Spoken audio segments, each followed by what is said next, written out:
Queridísima familia de María Visión, estamos realizando una serie de programas en los que vamos a explicar muy claramente qué significa la ideología de género y cómo queremos enfrentarla desde la perspectiva de familia. En esta ocasión tenemos el orgullo, el placer de presentar a ustedes a nuestro señor cardenal, don Juan Sandoval Íñiguez. Su eminencia, buenos días. Muy buenos días, Lupita. Estamos encantadas, Meche y una servidora, de poder platicar y compartir con él sobre este tema. Sabemos que en lo personal, su eminencia ha recibido ataques verdaderamente de estos ideólogos del género, y que en lo personal pues han afectado más o menos, supongo que menos de lo que uno se imagina, pero que esto forma parte de un ataque global a la Iglesia. ¿Cómo nos puede explicar que existe este ataque a la Iglesia, particularmente de los ideólogos del género? Sí, la ideología de género me parece que entró ya fuertemente en los medios a nivel mundial a partir de Beijing, 1995, donde la ONU convocó para tratar el tema de la familia. Y curiosamente en esa conferencia de Beijing, pues nunca se usó la palabra familia, ni lo que la familia implica como esposo, esposa, madre, hijos, ¿no? Usó la palabra pareja y nada más. Y en esa conferencia de Beijing me parece que pusieron las bases de lo que estamos viendo ahora. Fundamentalmente, evitar la palabra matrimonio, padre, madre, definir de otra manera el matrimonio, no como se venía haciendo la unión del hombre y la mujer, sino la unión consensual de dos personas. Y al decir dos personas, pues ya cabe allí lo que ahora están haciendo, el matrimonio de personas del mismo sexo. También dejaron de la perspectiva del sexo, de lo que Dios formó. Dios hizo al hombre varón y mujer. Ellos dejaron de hablar del sexo para hablar del género. Y el género, según la definición dada en esa fecha, el género es la preferencia sexual que cada quien tenga o quiera tener. Como que el género es una cuestión de preferencia, de elegir. Y esa preferencia sexual, pues, puede ser la normal del hombre para la mujer, de la mujer para el hombre, o también puede ser entre hombres o entre mujeres, o bisexual. De manera que le resultaron ahí 5 géneros. Y de ahí para acá han metido en todas las instituciones, prácticamente todo el mundo, el asunto de género y la ideología de género. Y el que habla de ideología y equidad de género ya se siente muy moderno, ¿verdad? Desgraciadamente también aquí el gobierno de México en todas sus expresiones oficiales habla de género y la equidad de género. ¿Qué quiere decir equidad de género? Quiere decir igualdad de derechos, de tal manera que los derechos de uno que tiene las preferencias normales del hombre hacia la mujer o la mujer hacia el hombre, pues tiene sus derechos, pero el que tiene preferencias por el mismo sexo, pues tiene los mismos derechos. Es la equidad de género, no tiene por qué ser discriminado, ni hecho menos, ni nada. O sea, es un ataque frontal a la obra de Dios y por supuesto a la familia, que se basa fundamentalmente en el matrimonio. La base de la familia es el matrimonio, porque la familia comporta padre, madre, hijos, hermanos, tíos, abuelos, pero el fundamento de la familia es el matrimonio, que es el que da consanguineidad. Nacer de un hombre y de una mujer es lo que da consanguineidad para hacer la familia. Con esto atacan fundamentalmente a la obra de Dios, que es la familia, y introducen en la sociedad una nueva terminología que permita a todos los desmanes que estamos viendo ahora ya llevados a categoría de ley. Eso es muy grave. Es algo planeado. Y a mí me impresionaron desde hace algunos años unos libros de Monseñor Scoyans. Es un monseñor belga que fue parte del Pontificio Consejo para la Familia en Roma y del Instituto Pontificio de las Ciencias del Vaticano. muy informado, que escribió varios libros sobre este complot. Este complot de la élite mundial del poder contra la familia. Y de paso contra la iglesia, que defiende la familia y la vida. Así es como se explica. Ahora, ¿cuál es la razón de atacar a la familia? La razón última y de fondo es maltusianismo. El maltusianismo. El que, según estos señores amos del dinero y de los grandes medios de comunicación del mundo, están asociados en organismos internacionales muy poderosos, somos muchos, dicen, sobre la tierra. Y entonces los pueblos del tercer mundo, que no inventan nada, que no producen nada, nomás están comiéndose los recursos, y hay que disminuirlos, que no se multipliquen, para que la población del mundo baje drásticamente. Y tienen una serie de estrategias, una serie de caminos. Las guerras, el tráfico de armas para que la gente se mate, el antinatalismo, que entró fuertemente aquí en México desde hace 30, 40 años. La familia pequeña vive mejor, la familia pequeña vive mejor, y ya se le ha hecho a la gente que así es la familia pequeña la que vive mejor. Y luego las políticas a las que obligan a los gobiernos, por ejemplo, las políticas habitacionales en México. Se hacen casas pequeñísimas, reducidísimas, ¿para qué? Para obligar a la gente a no tener familia. Es la familia pequeña que vive mejor. Para eso se hacen esas viviendas miserables, pequeñísimas, donde la gente vive hacinada, con un nerviosismo tremendo. Y a veces pues uno piensa en esta injusticia social, que los desarrolladores de complejos urbanos de esta calidad tan baja, pues tengan mansiones de 1,000 metros, 2,000 metros, 3,000 metros, o hasta una manzana entera. Ellos sí viven, ¿verdad? Amplios, sí. Y el prójimo, que es también un ser humano, hijo de Dios, pues vive en una cosita así pequeñita. En esas estrategias se han tomado para disminuir la población. Entra también pervertir a las niñas y a la juventud, exhortarlos, animarlos a que usen el sexo, dándoles la pastilla, los anticonceptivos y los preservativos, disque, pero les dañan el alma, porque las experiencias sexuales en la adolescencia pues son un mal para los que serían futuros esposos y padres. Les dañan el alma y también les dañan el cuerpo, sobre todo con los anticonceptivos y pastillas de esas, pues les echan a perder también su cuerpo y los inutilizan. El divorcio como algo ya muy común y práctico, el amor libre y el aborto.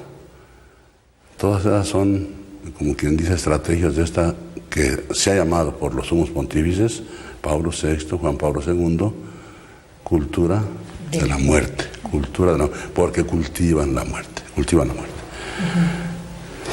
La Iglesia, fiel a Jesucristo nuestro Señor, está a favor de la vida y de la familia.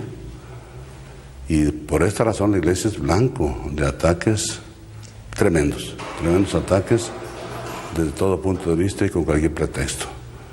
Si los ministros de la Iglesia, algunos, fallan, eso es motivo para generalizar y hacer escándalo por todo el mundo. Nunca se fijan en los buenos ministros, en los buenos cristianos, eso no son noticias. Porque no se quiere que la Iglesia tenga prestigio ni voz en la sociedad actual. Se habla mucho de esta división Iglesia-Estado, se habla mucho de que la Iglesia no debería involucrarse en cuestiones políticas, que los sacerdotes, pues el clero en general debería guardar silencio ante las determinaciones o ante las decisiones que se toman a nivel político. ¿Qué diferencia hay también entre un Estado laico y algo anticlerical? Como pues se ve claramente que como que queremos enfilarnos hacia allá, ¿no? Sí, bien. El Estado laico es también una una propuesta de la Iglesia, el verdadero Estado laico. Aquel Estado que oficialmente no tiene religión, pero no prohíbe que sus miembros, incluso los que forman parte del gobierno, tengan su propia religión y la practiquen si quieren, no lo prohíbe. Es un Estado que no tiene religión, pero que garantiza la libertad religiosa de los ciudadanos, porque la libertad religiosa es un derecho natural, es el primero de los derechos naturales. Por ejemplo, en la Declaración de la ONU de 1948, ahí está consagrada la libertad religiosa, que no es libertad nomás de creer. A veces los políticos yo les he reclamado, es que hay libertad de creer. Digo, oye, ¿esa quién te la quita? Eso es interior. Totalmente. Ni en Rusia se las pueden quitar, ni en otra no se las pueden quitar porque es tu percepción interior. La libertad religiosa no es solamente libertad de creer, es de enseñar, de celebrar, de propagar tu religión. Esa es la libertad religiosa, que aquí en México no es completa todavía.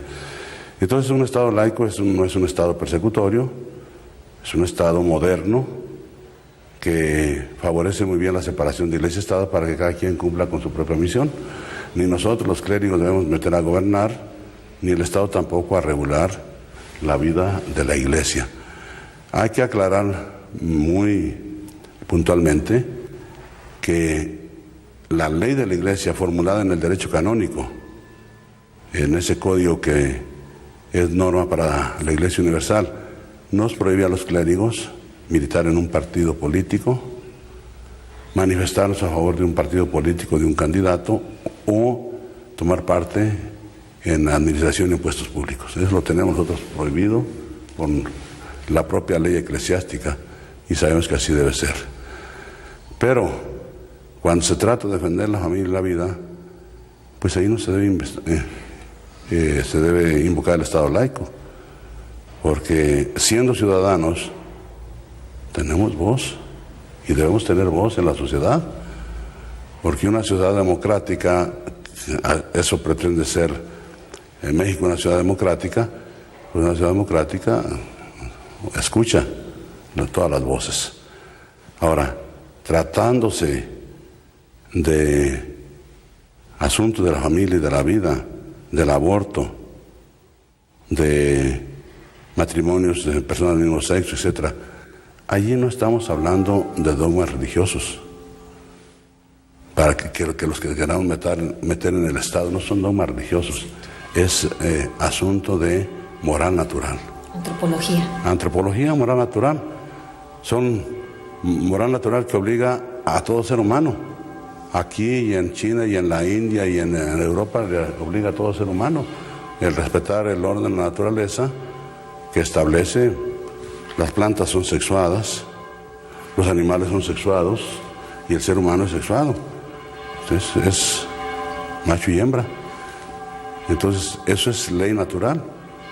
Y cuando la Iglesia está defendiendo el matrimonio, la familia, la vida, lo está haciendo invocando la ley natural y no otra cosa, y el bien de la sociedad y el bien de los pueblos.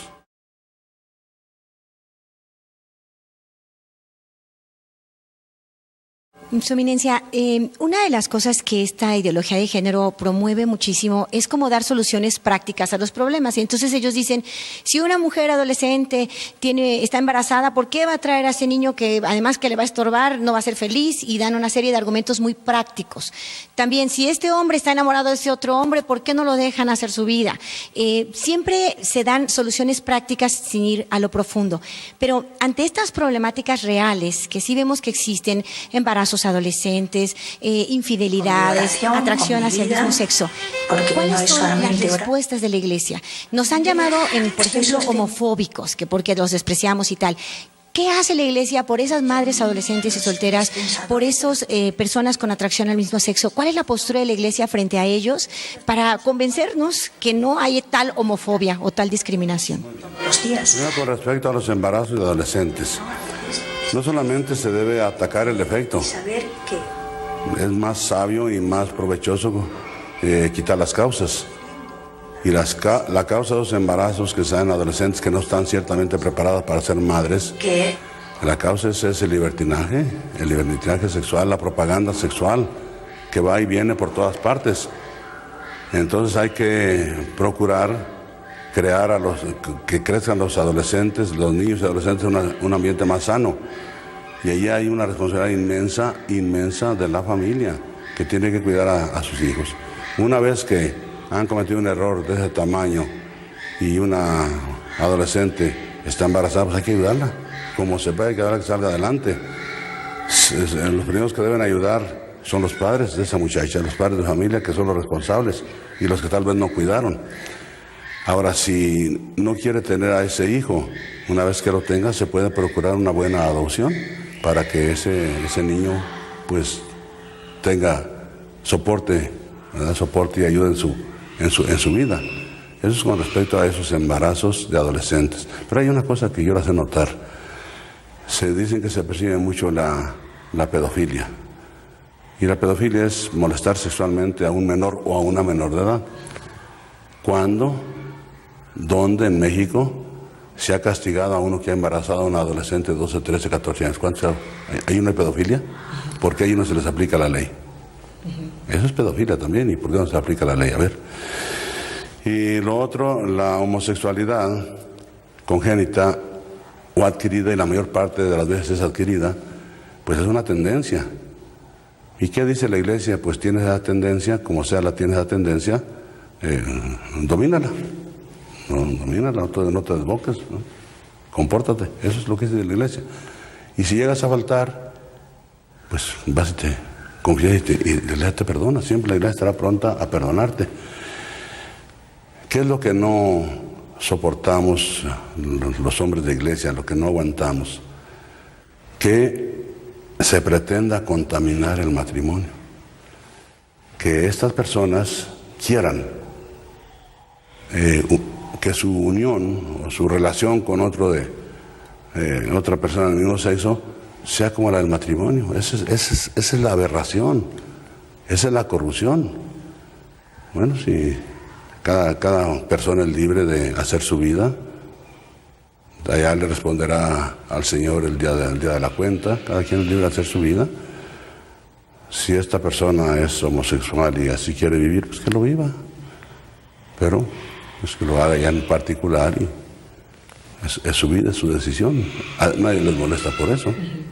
El asunto por el que la Iglesia dice no es porque por una estrategia de altos vuelos metida también en nuestros gobiernos, se quiere meter en el contexto del matrimonio la unión de estas personas para pervertirla y degradar la unión matrimonial. Y para alentar, yo pienso, para alentar, para fomentar y para que se presuma y se difunda este asunto de la homosexualidad. Vemos cómo pues todas estas políticas, todas estas ideologías han llegado a nuestras casas a través de los medios de comunicación. Es cierto que los medios de comunicación juegan un papel fundamental. Como familia, ¿qué podemos hacer? Porque comentábamos Lupita y yo, y lo habíamos comentado con otras personas también, que quizá también es mucha responsabilidad de nosotros como católicos, como familias, el que no le hemos dado esa importancia, esa sacralidad, ese pues preponderar al matrimonio sobre todo. Si nosotros mismos pues nos dejamos influir por los medios de comunicación y creemos que pues lo común es lo normal, pues ahí nosotros estamos fallando. Recuerdo la frase de Juan Pablo II que decía que el mundo no está mal por la maldad de los malos, está mal por la apatía de los buenos. ¿Qué podemos hacer como familia, como sociedad, ante estos ataques, ante estas, pues ahora sí que ya son abiertamente, ¿no? Antes eran como subliminales, ¿no? Hoy ya son duros de a la cabeza, ¿no? Ya, están abiertos. Bien. En primer lugar, ante los medios de comunicación tiene que haber una conciencia crítica, no ser receptores pasivos. Y lamentablemente la mayoría del pueblo, por pereza o por falta de formación, de preparación, pues son receptores pasivos. Y la gente sencilla dice, lo dijo la televisión, o salió en el periódico. Y con eso ya para la gente sencilla es la verdad. Eso es la verdad. Por esa falta de discernimiento en nuestro pueblo en general. Habría que procurar que se prepararlos ante los medios para siempre verlos con ojo crítico, ¿verdad? A ver qué nos quieren decir, por qué nos quieren decir.